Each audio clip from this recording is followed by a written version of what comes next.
Kaos spesial dari Starting Eleven. Klik link di deskripsi untuk pre-order ya.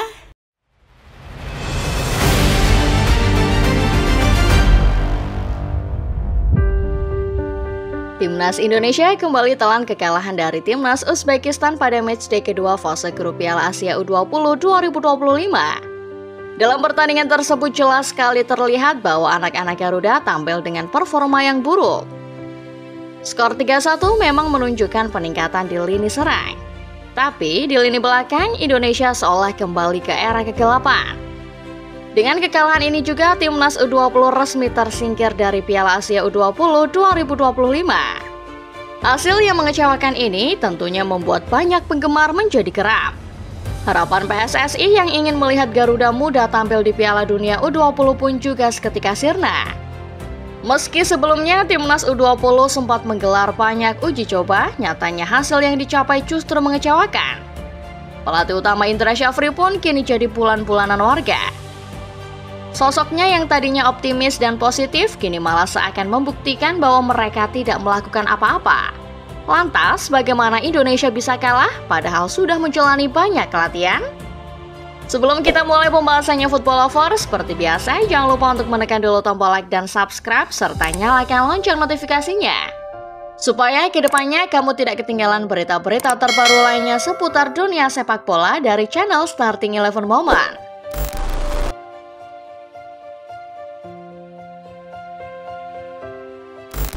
Sebelum pertandingan pertama Piala Asia U20 2025 dimulai, PSSI sebenarnya sudah menetapkan target yang ambisius untuk Garuda Muda.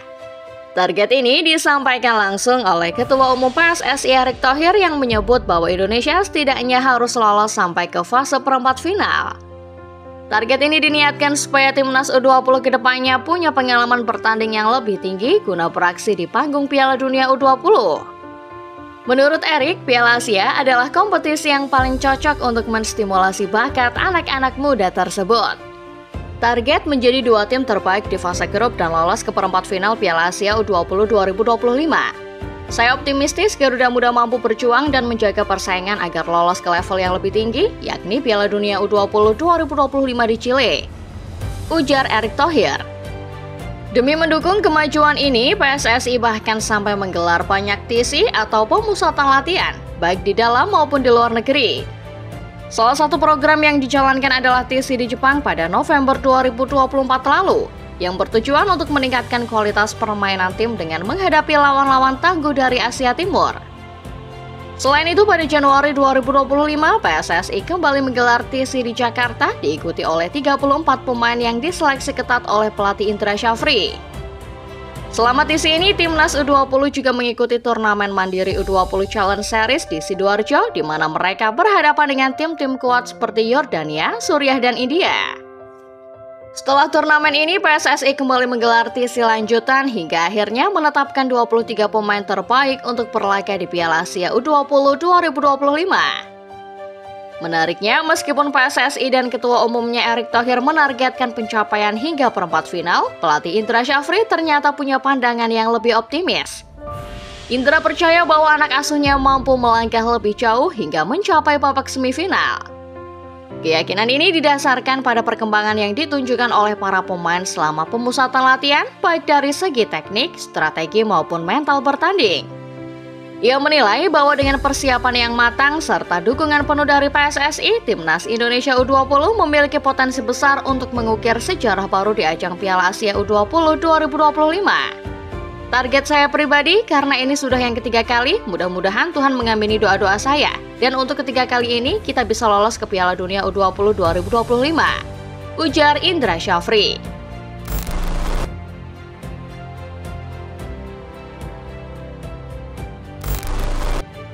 Meskipun telah menjalani berbagai pemusatan latihan atau TC sebagai persiapan, Timnas Indonesia U20 nyatanya tetap harus menelan kenyataan pahit dengan rentetan kekalahan.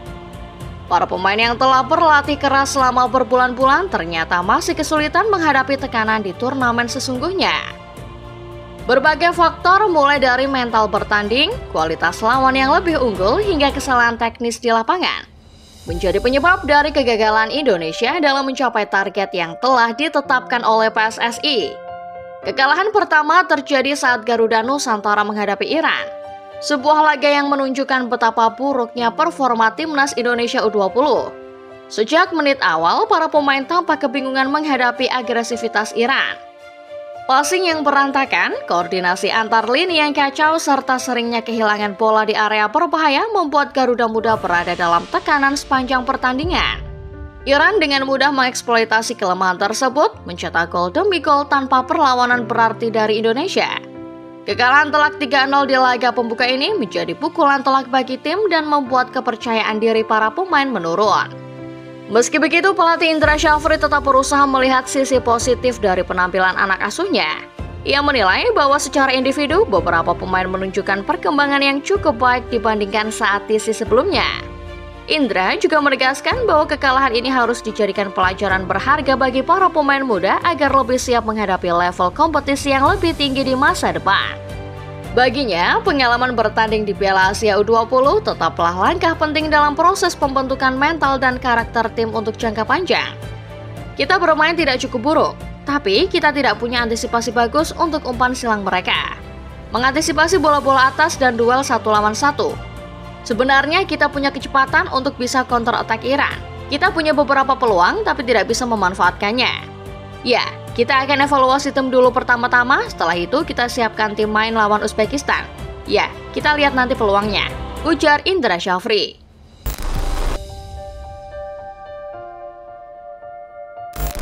Setelah menelan kekalahan di laga pertama, timnas Indonesia U20 tentunya diharapkan bisa bangkit dan menunjukkan perubahan di pertandingan kedua melawan Uzbekistan.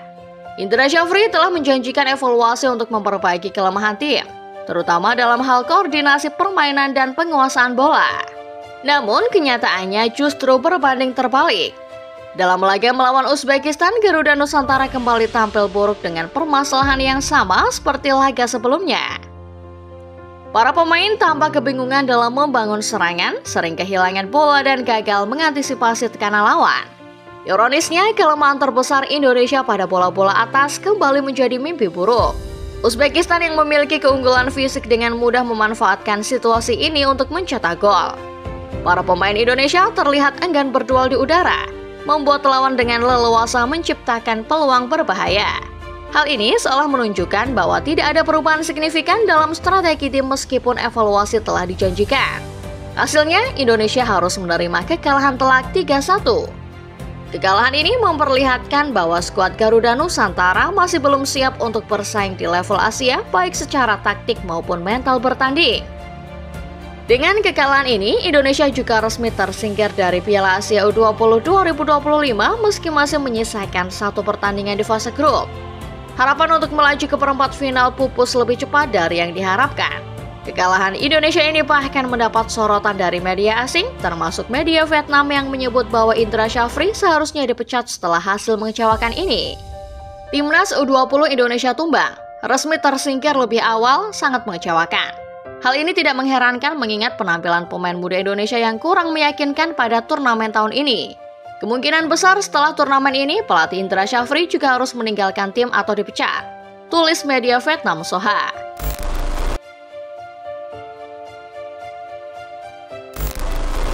Kegagalan timnas Indonesia U20 di Piala Asia 2025 seharusnya menjadi bahan refleksi mendalam bagi sepak bola Indonesia.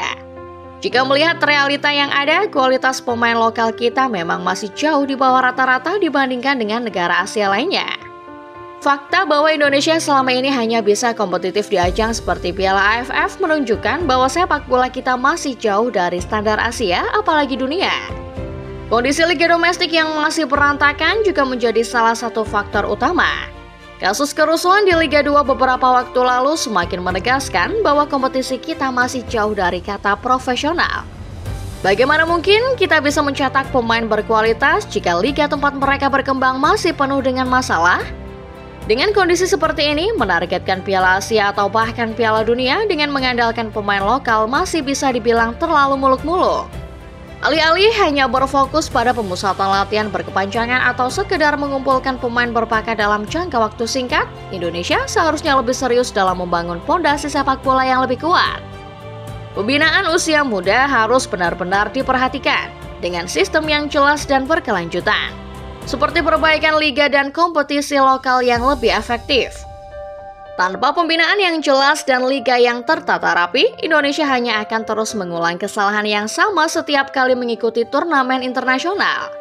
Jika ingin bersaing di level Asia, kita harus belajar dari negara-negara seperti Jepang dan Korea Selatan yang sukses membangun ekosistem sepak bola dari level paling bawah. Tanpa adanya perbaikan fundamental ini, sepak bola Indonesia akan terus tertinggal. Dan target besar seperti lolos ke Piala Dunia U20 hanya akan menjadi sekadar mimpi yang sulit diwujudkan.